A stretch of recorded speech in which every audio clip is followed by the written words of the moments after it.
Okay, तो I think हमने ये भी बना दिया और मैं इसके अंदर के पेज को भी बना चुका हूँ। और ये मैंने आपको स्टार्टिंग बताया था कि मैं यहाँ पर कुछ कंपनीज कई डाटा को भी शो करना चाहता हूँ, यानी कि लेफ्ट हैंड पर मैं कर रहा हूँ यूजर्स के डाटा को और राइट में कंपनीज के। ऐसा क्यों किया है इसको भी हम समझेंगे, लेकिन उससे पहले इसको कंप्लीट बना लेते हैं। यूजर्स के अंदर हमारे पास पेज था, पेज के अंदर हमने ये बनाया था, कंपनीज ये बनाई थी। कंपनीज के डाटा को और ले आते हैं, ठीक है। पेज सारा रेंडर करने का तरीका हमारा वही वैसा ही रहेगा, यूजर सॉरी। तो इस फंक्शन को अगेन मैं कॉपी कर रहा हूँ और कंपनीज में ले जाएंगे यहाँ पर। और कंपनीज के लिए मैं आपको बता दूं कि मैंने यहाँ पर जो db.json फाइल है यहाँ पर डाटा डाल रखा है, db.json ये है। और एक काम करते हैं, इसको बंद करते हैं, ठीक है। ये बंद हो गया, पोस्ट भी बंद हो गई। ये है कंपनीज, कंपनीज के डाटा को लाते हैं।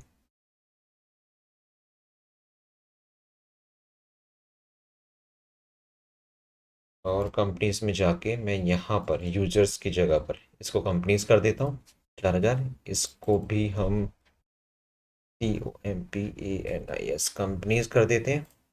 और सब कुछ तो आई थिंक वैसे ही रहने वाला है। रिजॉल्व हो गया, रिजल्ट हो गया, और इसको हम यहाँ पर कॉल कर लेंगे, let companies equal to await. और इस फंक्शन का नाम अब हम क्या कर देंगे, गेट कंपनीज,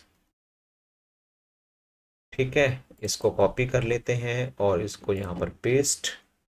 और फंक्शन शुड बी एसिंक अगर हम कॉल कर रहे हैं अवेट के थ्रू। अब यहाँ पर जाके हम इसको मैप कर देते हैं,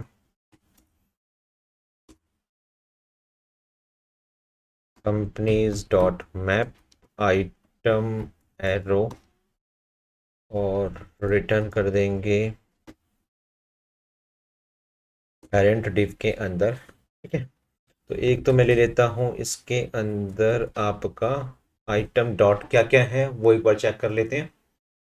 आपका मैंने डाला हुआ है db.json पर, कंपनीज के अंदर नेम है, एम्प्लॉयज़ है, एड्रेस है। ये तीन चीज़ें, इन्हीं को ले लेते हैं। एक नेम है, ठीक है, और एक एम्प्लॉयज़ है, और एक एड्रेस है, ठीक है। आई थिंक तीनों चीज़ें आ गई, एम्प्लॉयज़ हो गया, एड्रेस हो गया। और इस पर भी मैं एक लोकल सी स्टाइल सीट लिख देता हूँ ताकि उसका डिफ्रेंशिएट क्लियर हो सके।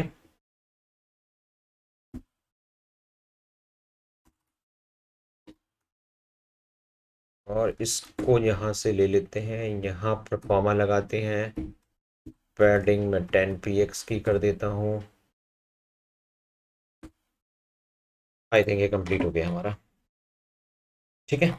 अब इसको रन करते हैं। ये देखो, ये डाटा आ गया हमारे पास। इसमें तो आई थिंक कोई डाउट नहीं होना चाहिए, क्योंकि थोड़ा ज़्यादा है, इसमें कम है, बस फर्क इतना है। लेकिन डाटा लोड हो गया। मैं इसको रिफ्रेश करता हूँ पेज को, तो देखो ये पहले लोडिंग चली, इसको समझना जरूरी है क्योंकि यही मुझे आपको समझाना है। तो जो ये एग्जांपल्स मैंने आपके सामने लिया, this is called data फैचिंग in next JS, okay. तो ये पूरा डाटा फैचिंग का एग्जांपल था, राइट। अब हम बात करेंगे, मैंने आपको बताया था कल, इससे पहले भी बताया था, इससे पहले की वीडियोस में, कि अगर आप यहाँ पर आपने npm रन देव इन्वायरमेंट, एक डेवलपमेंट इन्वायरमेंट पर अगर आपकी ऐप चल रही है, तो ये पूरा का पूरा जो इन्वायरमेंट सर्वर साइड रेंडरिंग हो रहा है, यानी कि डाटा जो ये जितनी भी एपीआई है सर्वर में रन होती है, क्योंकि ये सर्वर साइड कंपोनेंट है। देन डाटा रेंडर होता है, देन आपको यहाँ पर शो हो रहा है। और ये मैंने पहले भी समझा दिया था, दोबारा दिखा देता हूँ। ये नेटवर्क टैब है आपका। और अगर मैं इसको रिफ्रेश करता हूँ पेज को, तो आप खुद सोचो यहाँ पर क्या आप कोई एपीआई राउट या एपीआई रिक्वेस्ट देख पा रहे हो।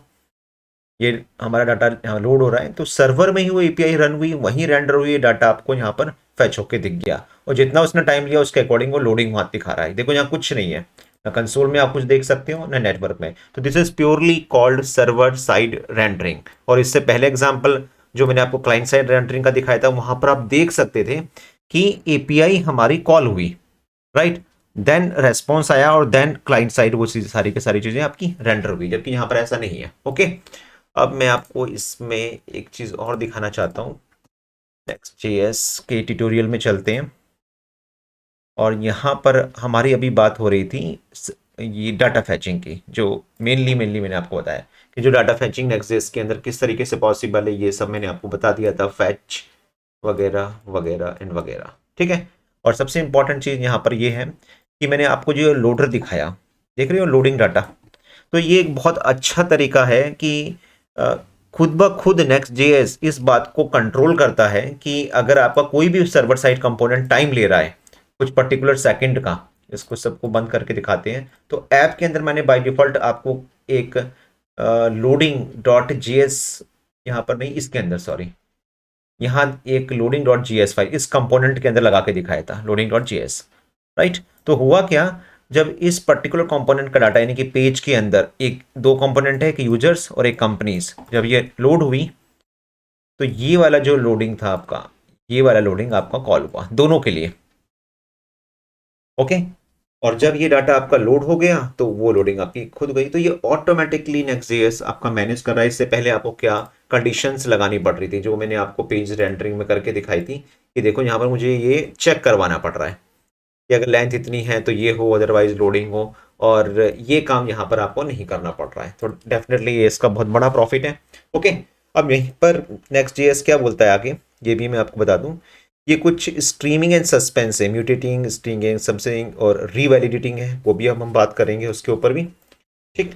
उससे पहले जरा ये मैं पहले क्लियर कर दूं, सस्पेंस तो आपने रिएक्ट में भी पढ़ा होगा। देखो इसका मतलब क्या है, अब देखो ये भी डाटा लोड हो रहा है यूजर्स का और ये कंपनीज का डाटा लोड हो रहा है, तो ऐसा भी तो हो सकता है कि ये 2 सेकंड ले, ये 3 सेकंड ले डाटा लोड होने पर। राइट। तो यहाँ पर जो लोडिंग आपका चल रहा है ये वाला, ये दोनों के लिए कॉमन है, लेकिन इसका अगर मैं टाइम बढ़ा दूं, मान के चलो कंपनीज में यहाँ पर टाइम 2 सेकंड का है, तो मैं यूजर्स में जाके जो टाइम है उसको कर देता हूँ 4 सेकंड का। अब खुद देखो आप, ये पहला 2 सेकंड कंप्लीट हुआ, उसके बाद यहाँ पर अच्छा उतनी देर में वो भी रन हो गया, 1 मिनट। ओके। तो ये 4 सेकंड है, और जो यू कंपनीज थी उसको मैंने 2 सेकंड का टाइम दिया है, ये देखो। तो आपने कभी कभी देखा होगा कि जब हमारा डाटा लोड होता है तो इसमें मैंने किसके सेकंड्स को बढ़ा दिया है, कंपनीज के सेकंड 2 सेकंड, तो ये जो डाटा है ये टाइम लेगा।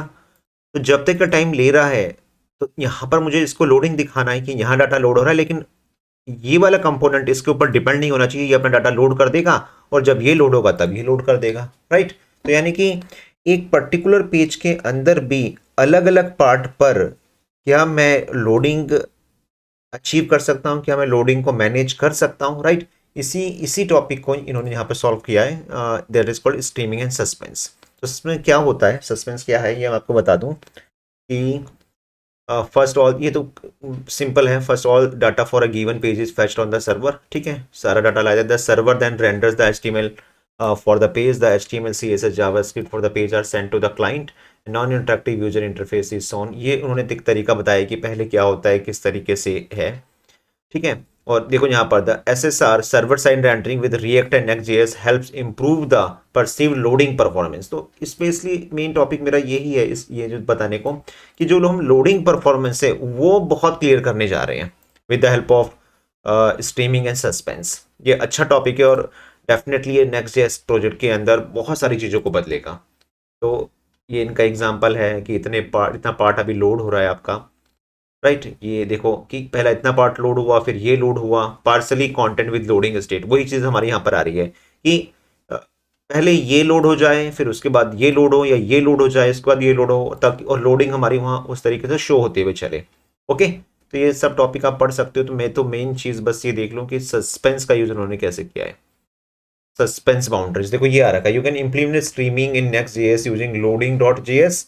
राइट। ये मैं आपको बता ही चुका हूं कि अपने प्रोजेक्ट के किसी भी कंपोनेंट के अंदर, देखो सिर्फ मैं इसकी बात नहीं कर रहा हूं, आप ऐप के अंदर भी एक लोडिंग बना सकते हो, इवन आप पोस्ट डिटेल्स के अंदर भी आप एक लोडिंग बना सकते हो। कैसे, ये देखो कि अगर मैं इस पर क्लिक करता हूं, तो अब मैंने इस पर क्लिक किया तो डाटा तो यहां पर भी लोड हुआ है, और यहां पर अगर मैं एक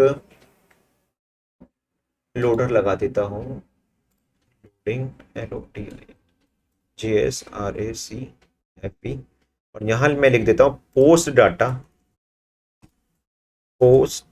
डाटा लोडिंग। तो आप खुद देखना।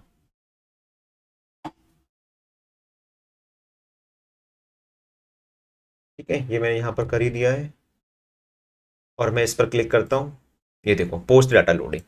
आपने देखा हर कंपोनेंट का अपना एक इंडिविजुअल लोडिंग हो सकता है। अगर उसको लोडिंग अंदर नहीं मिलेगा तो बाहर वाले पेरेंट वाले लोडिंग को वहां पर शो करेगा। यही इन्होंने यहाँ पर ये बता रखा है, ये वाली चीज। ठीक है, अब इसमें हम आगे एग्जांपल लेते हैं। सस्पेंस बाउंड्रीज ये आ गई। देखो सस्पेंस बाउंड्रीज का मतलब क्या होता है कि अगर एक ही पेज पे आपके डिफरेंट डिफरेंट कंपोनेंट है। सपोज देखो इन्होंने एक पोस्ट फीड, एक कंपोनेंट ये है यानी और एक कंपोनेंट वेदर का डाटा आ रहा है और एक पोस्ट फीड का आ रहा है। तो ये हो सकता है कि ये पहले रन हो जाए, ये बाद में रन हो, ये बाद में हो जाए, ये पहले रन हो। तो आप according to different different components loading को बदलना चाहते हो, लोडिंग को शो करना चाहते हो कि ये डाटा लोड हो रहा है या इस तरीके का। तो आप क्या कर सकते हो, यहाँ पर यूज कर सकते हो suspense and then fall back. Right, तो इसको हम कॉपी कर लेते हैं एज इट इज और मैं इसको ले जाता हूँ हमारा जो पेज है, पोस्ट डिटेल्स तो नहीं, यूजर्स डिटेल्स में पेज डॉट जेएस के अंदर यहाँ पर, और इसको यहाँ पेस्ट करते हैं। तो ये सस्पेंस आ गया और दोनों में पहले यूज करके दिखा दूं, और प्रायोरिटी हमेशा सस्पेंस को मिलती है।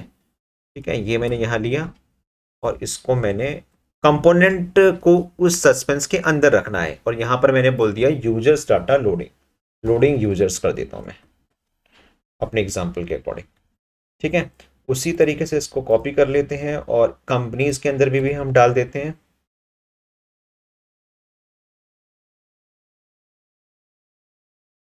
ये बहुत ही इंपॉर्टेंट टॉपिक है, बहुत ही इंपॉर्टेंट। इसको समझना, अगर आप समझ गए तो डेफिनेटली आप नेक्स्ट जीएस को एक बहुत ही नेक्स्ट लेवल पर मैनेज कर पाओगे।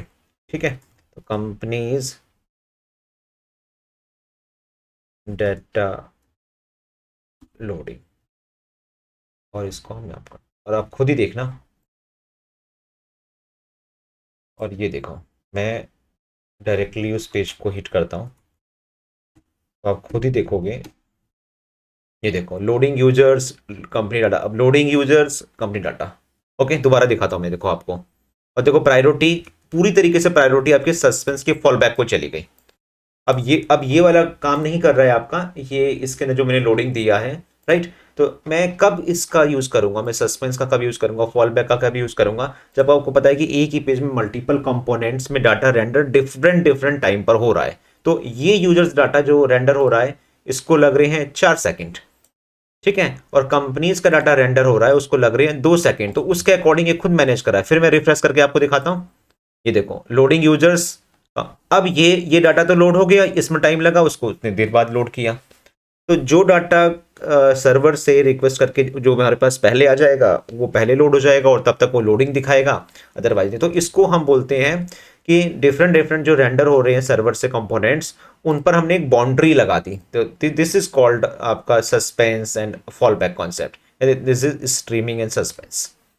ओके, तो गाइज आपको, और अंदर जाके मैंने लिंक का भी आपको कॉन्सेप्ट बता ही दिया है। अब ये कंपोनेंट उससे अलग है, वहाँ सस्पेंस लगा नहीं है, तो ये अपना टाइम खुद ही ले रहा है, इस वाली लोडिंग को प्रायोरिटी दे रहा है।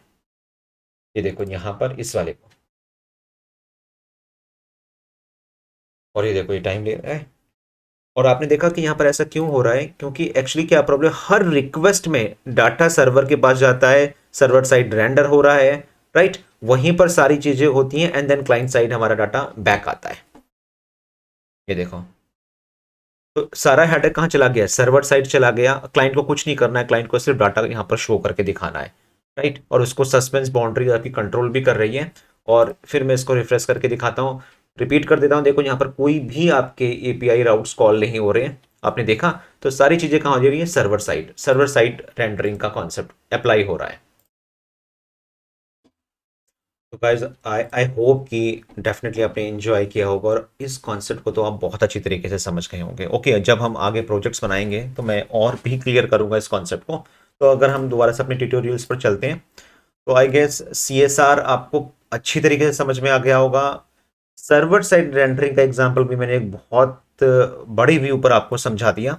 राइट, और उसका डिफ्रेंशिएट भी। अब हम मेन बात करेंगे स्टैटिक साइट जनरेशन और आई इंक्रीमेंटल साइट जनरेशन। देखो सर्वर साइड रेंडरिंग तो मैंने कहा था कि डेवलपमेंट इन्वायरमेंट पर कुछ भी जो रन होगा उसको नेक्स्ट जेएस एसएसजी ट्रीट करेगा, यानी कि सर्वर साइड आपकी एपीआई कॉल होगी, देन डाटा रेंडर होगा। क्लाइंट साइड में सर्वर साइड कंपोनेंट ही नहीं है, तो पूरी तरीके से वो रिएक्ट का एग्जांपल था कि क्लाइंट साइड। अब मेनली है कि how to create static site generation and incremental, right. तो उसके लिए आपको समझना पड़ेगा बिल्ड मेथड। तो मैं आपको करके दिखा दूं, इसको एक बार मैं स्टॉप करूंगा। यस। तो देखो यहाँ पर जब मैंने इस नेक्स्ट जेएस को इंस्टॉल किया था तो पैकेज डॉट जेएसएन फाइल पर आपने देखा होगा यहाँ पर स्क्रिप्ट में डेव लगा रहा है, दिस इज डेवलपमेंट इन्वायरमेंट, और ये बाय डिफॉल्ट आपका एसएसजी ट्रीट करता है चीज़ों को, राइट। इसको ये देखो इस तरीके से, इसको हटा देता हूँ फिलहाल तो, ठीक है। अब अगर आपको, लेकिन इस केस में क्या होगा, बार बार रिक्वेस्ट सर्वर के पास जाती है और देन आपका पेज रेंडर होके आता है। तो ये मैं कब यूज़ करने वाला हूँ, ये वाला जो कॉन्सेप्ट है मैं कब यूज़ करूँगा, जनरली जब आपको पता है कि मेरा डाटा पर्टिकुलर हर डे के अकॉर्डिंग या कुछ आवर्स के अकॉर्डिंग डाटा मेरा चेंज होता है, हर दिन चेंज हो रहा है, जैसे प्रोडक्ट का प्राइस, राइट, और कोई न्यूज़ फीड जो डेफिनेटली रियल टाइम डाटा है, तो मैं एस एस जी यूज़ करने जा रहा हूँ। मैं कॉन्सेप्ट यूज़ करूँगा सर्वर साइड रेंडरिंग उन सारे पेजेस के लिए जहाँ पर हर रिक्वेस्ट पर डाटा मेरा बदल रहा है। ओके।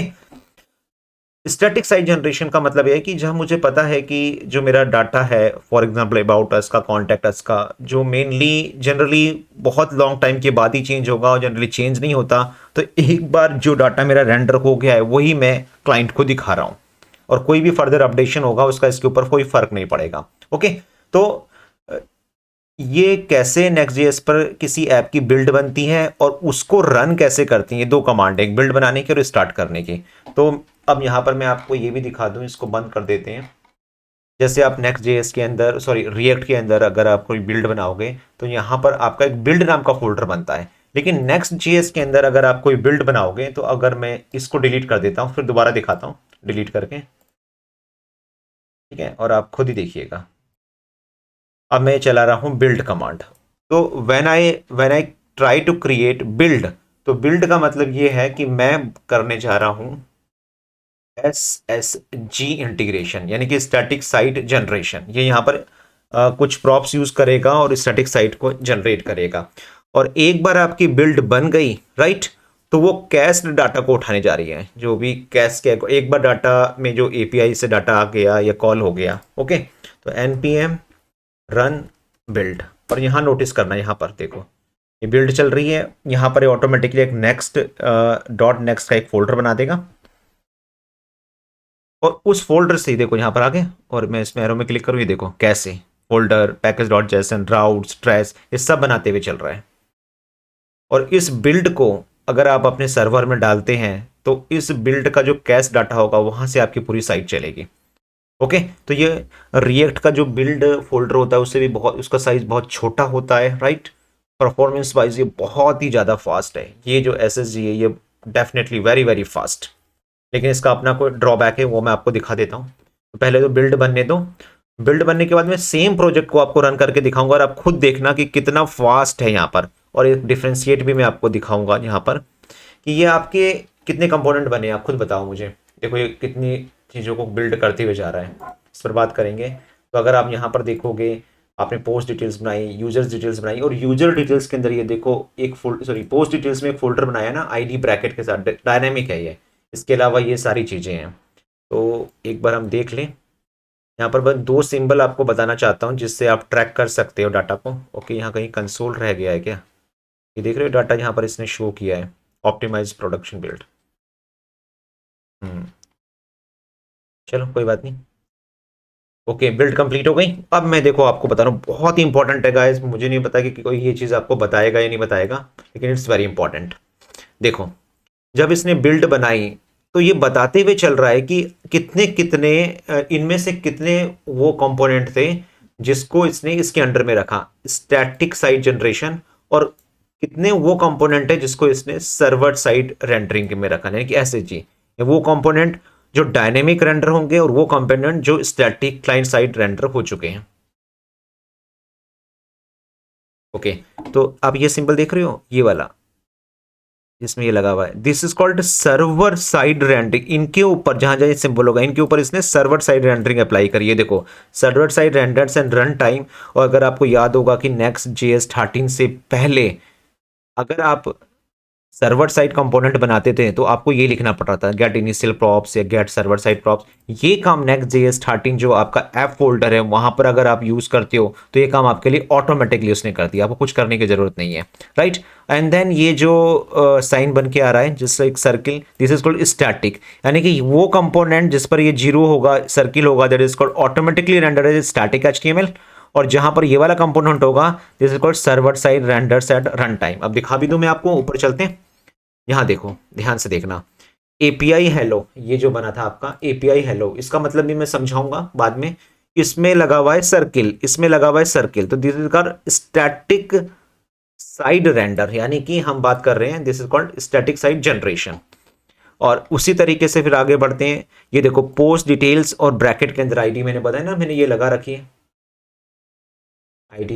तो नेक्स्ट JS अपने आप ही समझ गया कि जब वो बिल्ड बना रहा था उसने उसने ये बात समझ ली कि अगर ये ब्रैकेट लगाए तो ये आईडी बदलेगी, तो इसका मतलब इसकी रिक्वेस्ट बार बार चेंज होनी है। तो यहां पर आ गया आपका सर्वर साइड रेंडरिंग, यानी कि ये जो कंपोनेंट है ये SSG के अंडर में आएगा। Then forward slash user details, user details में ऐसा कुछ भी नहीं था, ये सारा का सारा जो डाटा है API से जो डाटा आएगा फैच होके जितना भी डाटा है इस टाइम मैंने एक साथ लोड करवा, जितना देखो बिल्ड बनने के टाइम पर जो भी रियल टाइम डाटा होगा वो एक बार बिल्ड हो जाएगा, कैस्ट हो जाएगा और वही डाटा आपको बार बार शो होगा हर रिक्वेस्ट के अंदर।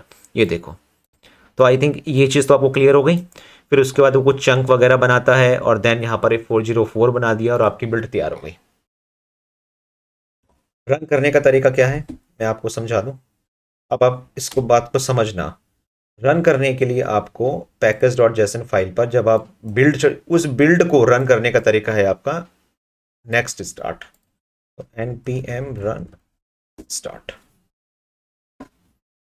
ओके तो अब जरा हम देखें, अब देखो अब याद रखना अब आपकी बिल्ड रन हो रही है, आपका डेवलपमेंट एनवायरनमेंट खत्म हो चुका है 3000 पर। अब मैं यही चीज F12 में टूल प्रेस कर देता हूं, ये चीज आ गई। और अब खुद देखना क्या वो लोडिंग आएगी, क्या वो लोडर चलेंगे जो मैंने आपको यहाँ पर बताए थे पेजेस में।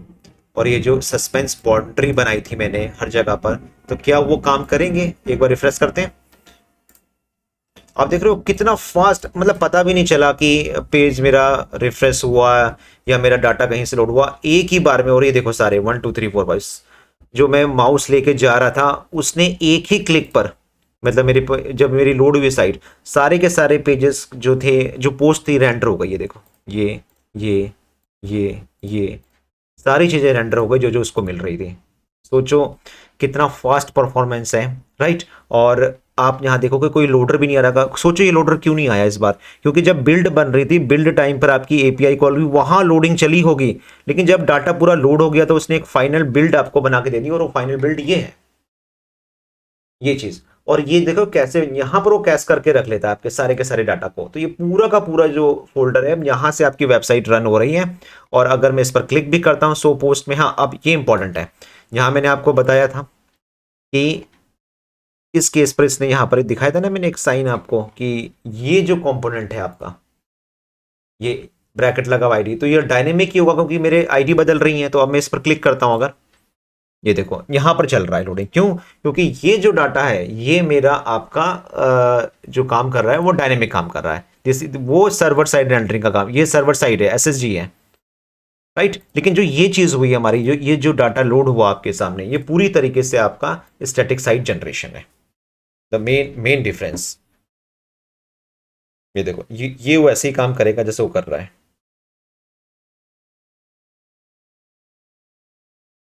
राइट। और अब मैं बैक जा रहा हूँ।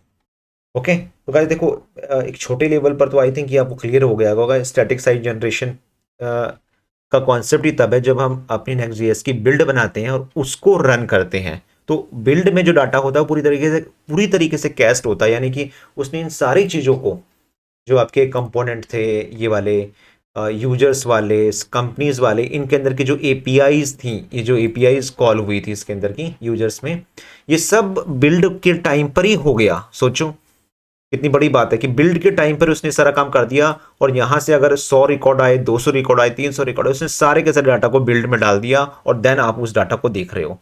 राइट, तो इसका मतलब कोई रिक्वेस्ट सर्वर के पास जा ही नहीं रही है, क्योंकि बिल्ड टाइम पर वो काम हो चुका है। तो डेफिनेटली आपकी जो परफॉर्मेंस होगी वो बहुत ही फास्ट होगी, और जो आप देख भी रहे हो इस लोड के क्लिक पर। ओके, अब देखो एक बहुत मजेदार चीज करके दिखाता हूं मैं आपको। इस टाइम आप कितने डाटा देख रहे हो, एक लास्ट डाटा देख लेते हैं, मिस्टर डेनिस। अब मैं यूजर्स नाम के db.json फाइल पर जाता हूँ।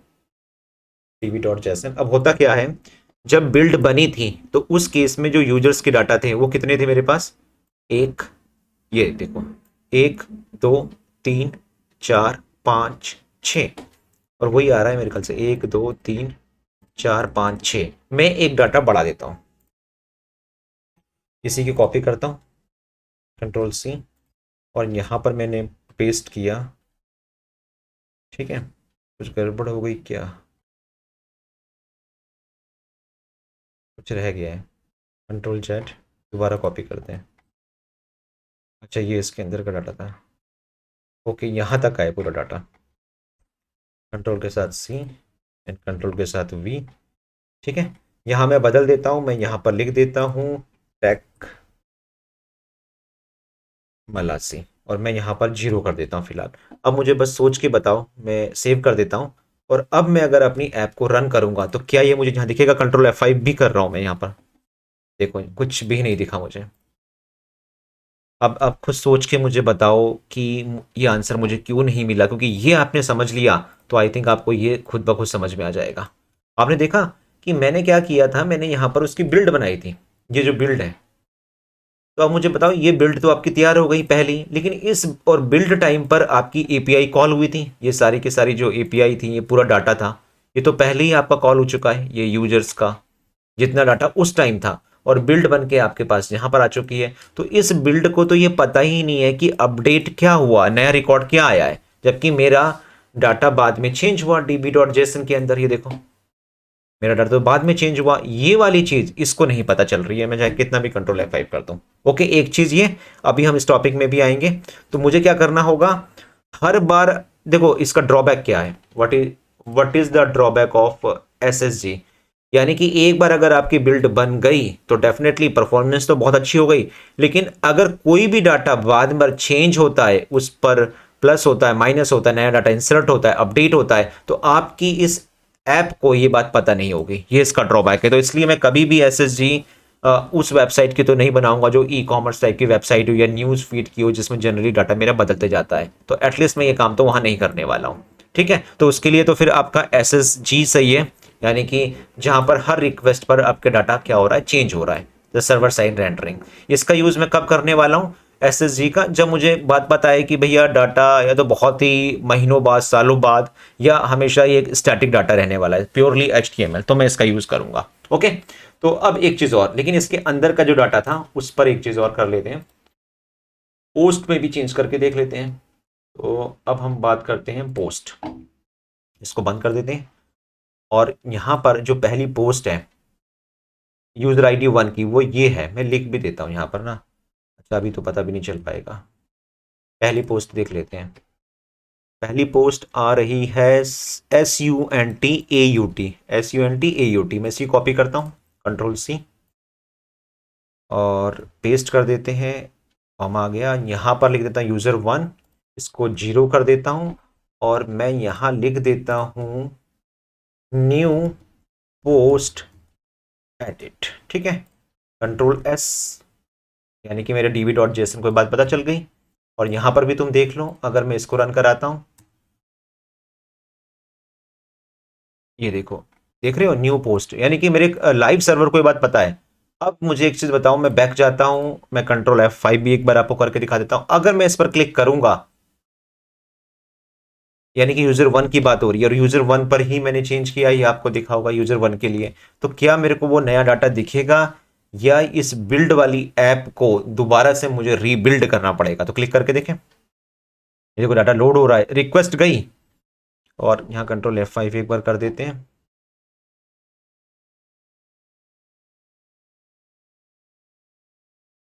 ओके, तो आपने देखा डाटा नहीं आया मेरे पास, जबकि मैंने चेंज किया था, ये देखो, ये जो नया डाटा न्यू पोस्ट एडेड नहीं आया मेरे पास। ओके।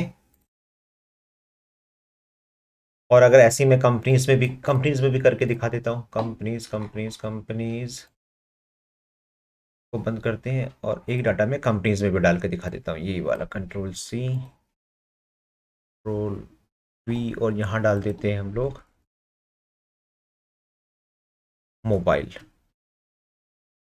और अब मैं इस Ctrl+F5 करता हूँ, देखो ना इसको ये बात पता है। ओके।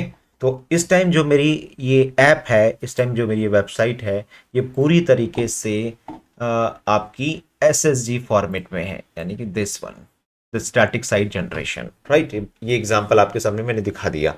अब मुझे नई चेंजेस चाहिए, मैं एक बार ये भी करके दिखा दूं। मैं सर्वर को बंद करूंगा और इसको एक बार ये याद रखना, इसको डिलीट कर ले देना, नहीं तो उसी पुराने वाले कैसे से उठा लेगा। डिलीट कर दिया और दोबारा से आप एक बार बिल्ड बनाओगे और एक नई बिल्ड बनाते हैं। ओके। तो अब मैं जब नई बिल्ड बनाऊंगा तो नई बिल्ड बनने के टाइम पे उसको जब वो एपीआई कॉल होंगी तो उसको पता चलेगा कि नया डाटा ऐड हो गया, कंपनीज पर ऐड हो गया, मेरा पोस्ट पर ऐड हो गया, मेरा यूजर्स पर ऐड हो गया, ये देख रहे हो, राइट। ये बात उसको पता चलेगी तो नया अपडेटेड डाटा मेरी बिल्ड पर आएगा और जब मैं उसको रन करूंगा तो मुझे उसका आंसर मिल जाएगा। तो राइट।